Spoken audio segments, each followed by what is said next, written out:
Nosso encontro. Oferecimento Grampel, soluções para escritório.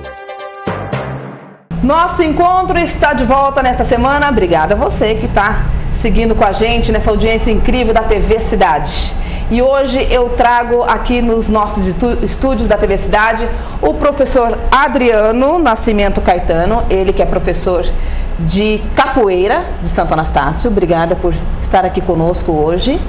Muito obrigado, Suzana, por estar abrindo espaço para a gente. Nós agradecemos. A Thaís também está aqui conosco nos nossos estúdios. Thaís também joga, luta capoeira, né? Sim. E também aqui nos nossos estúdios, daqui a pouquinho os meninos vão estar aí demonstrando esse esporte, essa luta. Vocês vão demonstrar, aliás, para a gente, vão demonstrar o que é, né? O Ariel Fernandes, o Gabriel Coral e o Alexandre Nunes, eles estão aqui nos nossos estúdios também. Obrigada mesmo pela participação de todos vocês. Eu quero saber o seguinte de início, a capoeira já foi proibida no Brasil, é verdade isso? Sim. Isso é antigo? A capoeira foi proibida no Brasil a partir de 1889, né, da época do governo de Deodoro da Fonseca e Rui Barbosa. Da mesma época que foi queimado documentos que comprovavam a escravidão no Brasil. Então, muitos desses documentos foram queimados, né? E até, né, hoje seria uma prova, né, de tudo que aconteceu no Brasil na época que os negros trabalhavam, né, aqui no Brasil, e tudo isso ficou perdido. Então a proibição da capoeira ela se deu por conta de 1889 a 1937. Nesse período ficou proibido? Ficou proibido. E muitos capoeiristas eram até deportados para a ilha Fernando de Noronha, né? Ficava preso lá? Ficavam presos. Era como se fosse um castigo? Exatamente. E até os trajes, roupas, né? Por exemplo, calça. Tinha umas calças antigas que era conhecida como calça boca de sino.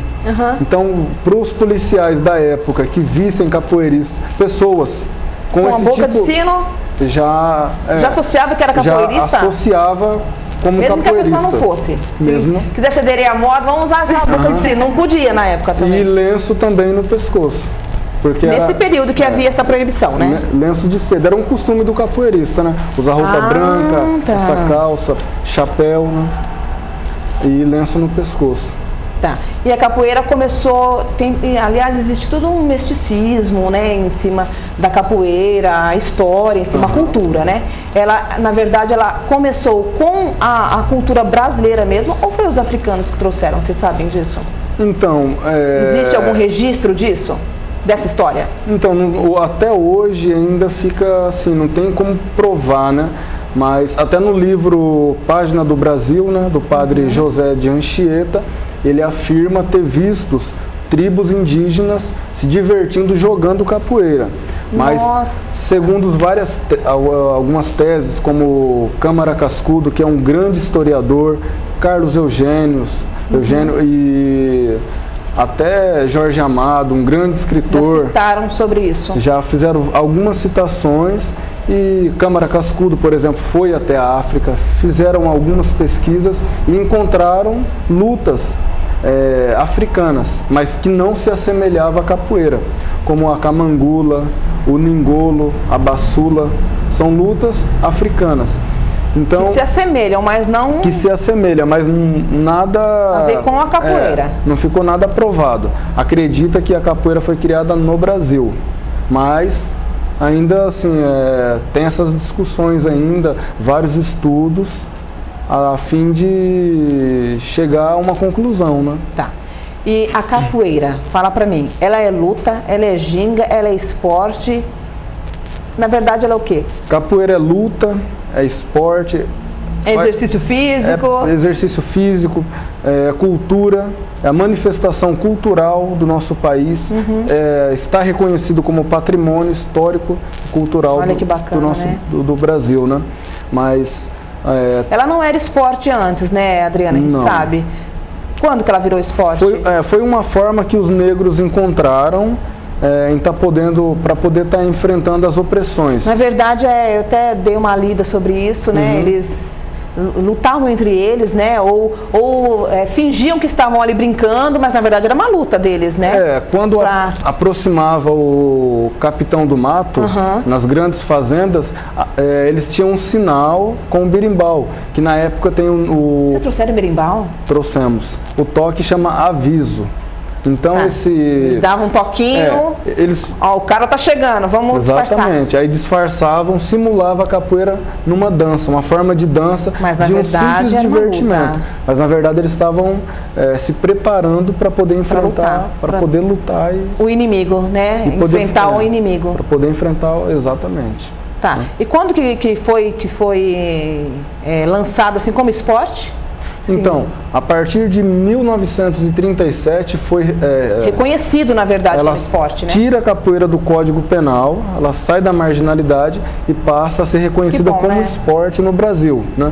Através do presidente Getúlio Vargas. Quem fez todo esse trabalho, que teve essa tramitação toda, foi conhecido e citado nas rodas de capoeira até hoje. Foi um marco na história da capoeira, Mestre Bimba. Eu ia até perguntar para vocês de um ídolo, de um mestre mor que vocês têm aí na capoeira, seria ele? Tem vários nomes, né? Ou não? Cada grupo tem, né? Cada grupo de capoeira tem isso também. Tem um mestre que é um líder, seguem, né? Exatamente, nós temos também.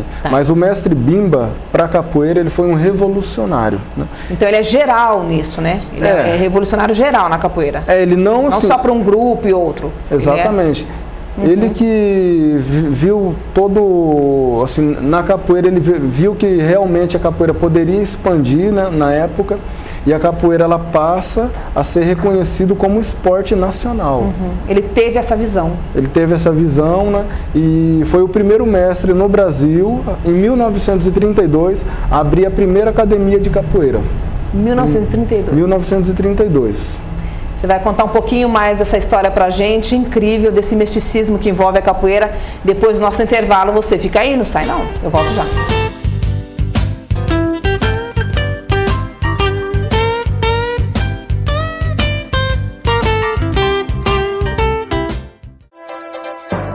Nosso encontro. Oferecimento Grampel, soluções para escritório.